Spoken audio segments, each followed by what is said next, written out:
During engagement, it is crucial to establish persistence. This way you can ensure that no matter what happens, you're gonna have your access to the infected host.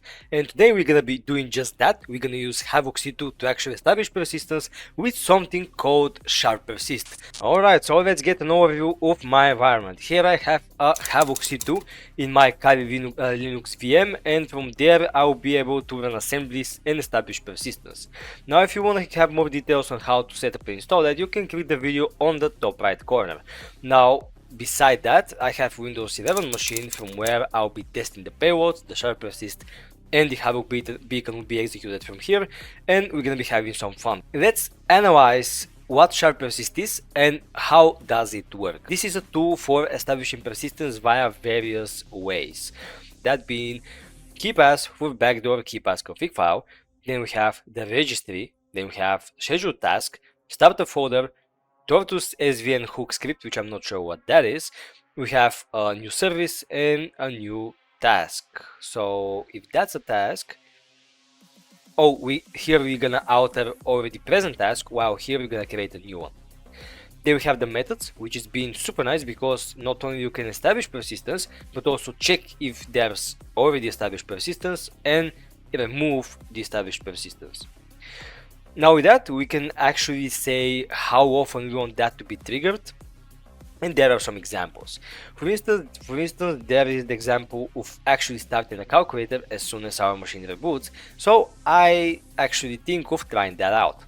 Now here, you can either build SharpPersist or you can either download the release. I personally prefer downloading the release. If you want to build it yourself, there are also instructions on how to do that. For instance, if you want to obfuscate something or do anything else with the code, I'm not sure. But for now, let's just download the release. If you click here, you're gonna get the download, and I've already did that, and it's in my downloads folder. So if I open up a new PowerShell window, go into my downloads and then do cmd to open a command prompt, I can go back. I can actually copy this command of establishing persistence via registry key, and let's run that to see if it's gonna work. So if I'm gonna copy that, paste it there, run that, and we can see that actually it works. So we added a new registry.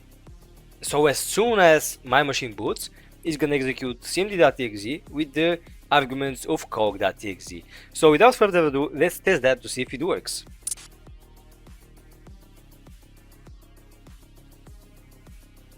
As can be seen just by restarting the machine, now we have a new calculator being popped up, and that proves that the persistent technique actually worked. Now, with that being done, let's actually use Havoc C2 to set up real persistence and chain that using the same registry key.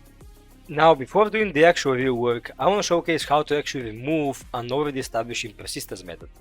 Now, what you can do is use the same assembly to actually remove the already established registry. So now, if we navigate to documentation, we have an option to add, and then we have, of course, the option to remove, check, and list. So in that case, in the first case, we added a registry called HK Surun something, and then the inside was test stuff. The module was set. So if we follow the same documentation by using the same values we passed to the add command, we can actually remove the registries or the persistence methods we already accomplished. So for that to be possible, I can open up a new terminal there. I can navigate to downloads again, I can do cmd and just paste the command. Now again, we do SharpPersist, the mode to be registry, then we have the key, the stuff inside, the string inside, the value, and then module remove. Run that, and now the registry is being successfully removed, and if we do a restart, which we're going to do now, we can verify that no calculator is present whatsoever. As no calculator is present, let's hop into Havoc C2.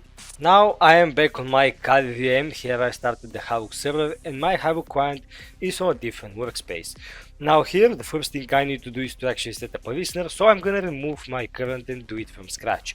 I'm gonna go to add, then let's type main something or anything whatsoever, so let's do HTTPS, then add the host, and that's gonna automatically add my ETH0 host there.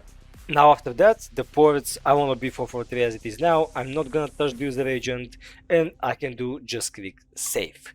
With that, the listener would automatically start, and now it actively listens for connection. Now, of course, the next part is to generate a payload which you can transfer and execute. So let's go on attack, payload. Now, we don't have really an option here because we didn't install any additional agents. Now on the listener tab, it's automatically to the hours by that we defined before. Now here, let's stick to the basic and let's just use Windows executable. Keep in mind that in real environment, you want to be as stealth as possible, let's say using DLLs or shellcode execution or custom exe that executes shellcode remotely. You get the idea. With that, we can actually tweak the values, but I'm not gonna do it now. Of course, it's always a good idea to include the indirect syscalls and tweak all these values there, but let's just keep it simple and click generate. Now with that, it should take a little bit of time. We didn't patch AMS0 or VTW, which is also recommended when doing interview engagement, but as I mentioned, we want to keep the thing simple. Alright, so the daemon or the beacon from Havoc is being successfully generated, and I want that to be inside here. Let's navigate to the home, Kali, desktop, and that should be fine. So I can do OK. I'm gonna go back to my terminal and sit into home, Kali, desktop. Now I can move daemon to be just daemon.exe because it's easier, and I can host that with Python HTTP server. Now that's perfect. Let's hop into the Windows machine and actually download the beacon. So I'm gonna open up the Edge. I'll go to HTTP 192.168.64, or what was that? 64.130. Alright, now with that, I'm going to download the agent there. And let's imagine I am a victim of a phishing attack and I keep it anyway. Of course, the Defender popped up. Alright, now let's click on to daemon.exe and let's imagine I am a victim of phishing attack. I can do keep and keep anyway. And now I can open up another terminal. I'll go to my downloads cmd and then from here just execute daemon.exe. Now with that, I should get a callback to my Havoc there, and indeed I have a callback, and from here we can operate with the machine. Now that's how you usually do internal pentests and more detailed pentests, only from a C2. So the more you get used to that, the better you are. Now here I can of course type help to see all the available commands, but the one we want the most now, because there's a lot of commands, is the .NET. Now .NET is a module that I can do actually help, or was it help.NET? .NET is a module for actually executing assemblies. Now here we can just do .NET inline execute or .NET execute. Now based on description, it states that inline execute executes an assembly in the current process, and execute executes the .NET assembly in a separate process. Now based on our needs, we have to choose between these two. For now, let's keep it simple and let's do it inline execute, which is gonna execute it inside the current process, which means PID 5132. Now with that, we have to first download the actual Sharp assembly because we have to load it from the Kali Linux machine, and with that, then we can execute it to make persistence. Now let's do that. Let's open Firefox, and I hope not to get the updates. Let's do SharPersist. Let's open that. Let's download the release one more time, like that. Alright, and now from here we can do .NET inline execute, and now we have to specify the path to the assembly.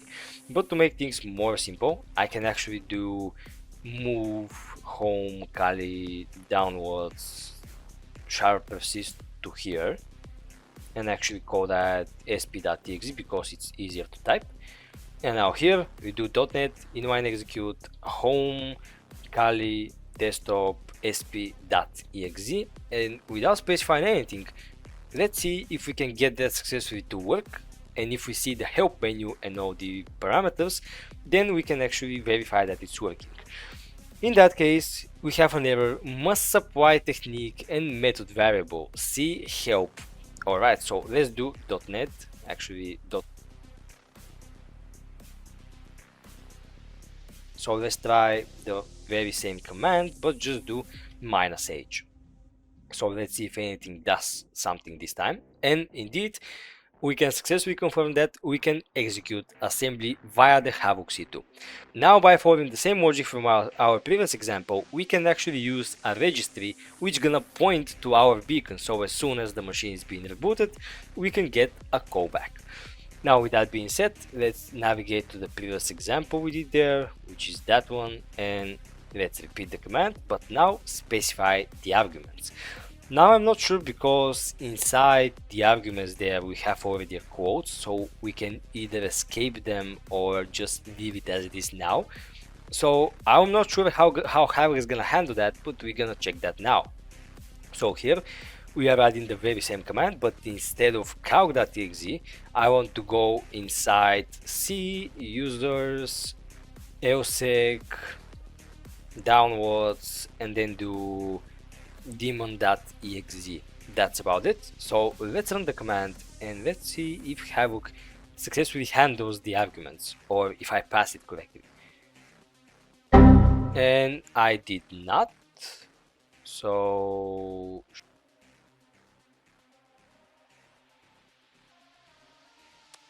alright, so after a little bit of debugging, I found the issue, and that was that when you specify the quotes, you have to actually parse them, so escape them. That's been done with the backward slash, and then you have to repeat the process for each quote you see. So one here, one there, and one there also.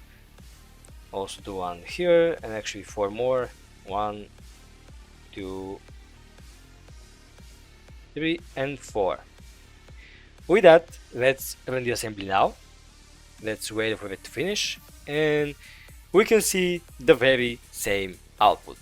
Now, we have established the persistence using the same registry key method. Now let's go back to the Windows machine, reboot our client, and let's see the win there.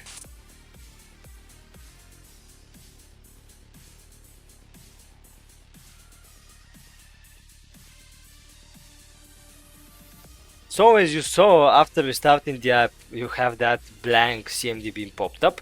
Don't get me wrong, that's for demonstrational purposes. In real engagement, as I mentioned, you have to do a little bit of malware development, so it's not that directly displayed here, and of course you're not gonna drop it in downloads. But if we go back to the CAD machine, we can actually see a new beacon being popped, and here you can issue pretty much any command, and that's how you can establish persistence using SharPersist. Hit a thumbs up if you like the video, subscribe to the channel, and if you have further appreciation, don't hesitate to become my Patreon. You're gonna help the channel a lot by doing so. Appreciate your watching, feel free to drop any questions, and I'll see you right in the next one.